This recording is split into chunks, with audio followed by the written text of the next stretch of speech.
ahead and sit. Have you done something like this before? I've never done this before in my life. Where do I look? Right in the center? Okay. And then if you could just clap for me. So all the lights is a lot. I want to be like, you know. Let's start off by saying your name and your identity. My name's Edgar Ramirez. Jolinda Hernandez. Andres Calzada. Mi nombre es Hilda Magaña, Silvia Rubio.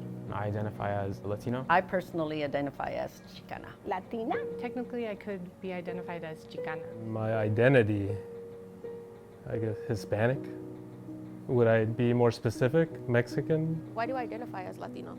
It's sad to say, but it's kind of what I was told to identify as. Every time I had to choose on a piece of paper what I was, the only option that was there for me was Latino. Someone says, I am Chicano by conviction. We all just kind of congregated together and we just kind of called ourselves Hispanic. Sometimes we have differences in a household and we identify different. Can you name some of these terms that you've heard? A Mexican American. Chicana, Chicano. Latino, Latinx. Latine is the newest one that I've heard for.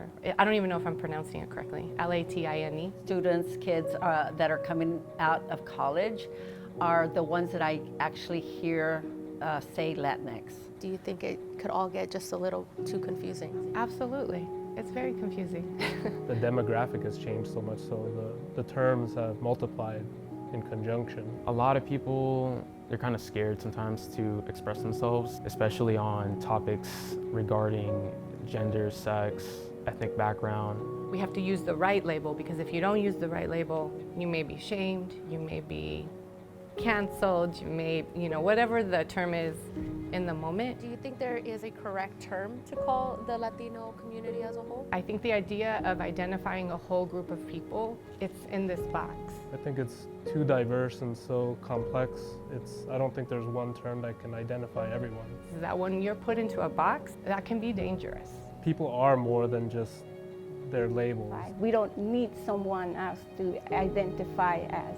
It's personal. I think the younger generation will move more towards Latinx because I'm seeing that now. We're not going to find an answer today, tomorrow. I think it's a conversation that needs to continue. I feel like in the next generation, people should be proud of who they are. I hope the Latino community will stay proud and true to the traditions that have been going on for years. Are you proud of your identity? I'm very proud to identify myself as Chicana, yes. Absolutely. I would never want to be anything else but me and have my roots and my culture and my ancestors be who they are. I dearly love who I am and where I come from. I'm proud to be from a Mexican household because it forms my identity, my values. The tradition, the culture, it's part of who I am. I'm proud to be part of it.